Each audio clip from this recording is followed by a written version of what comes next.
দেখো, চোখ রাঙায় কথা বললো না কিন্তু, হ্যাঁ, তার ফল ভালো হবে না। কি করবা, তালাক দিবা তো দাও, সম্পত্তি অর্ধেক নিয়ে চলে যাব। সে সুযোগ তুমি পাবা না। সম্পত্তি করছি বাপ মার নামে, আর লোন করছি তোমার নামে।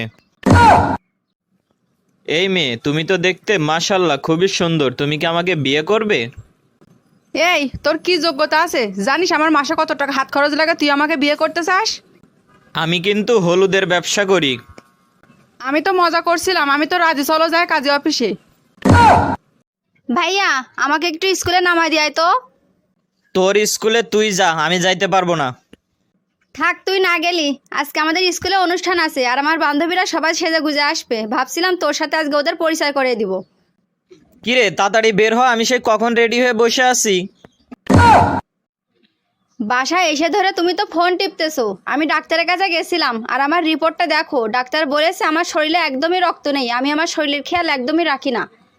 বিয়ের পর থেকে 3 বছর ধরে তুমি আমার রক্তটা চুষতেছো, তারপরেও তোমার শরীরে রক্ত নেই? ওই ডাক্তার চেঞ্জ করো, ডাক্তার ভালো না। জানিস, তোর দুলাভাই না অনেক সাহসী। সাহসী না হলে কি তোর মতন জলাদের সাথে সে সংসার করে?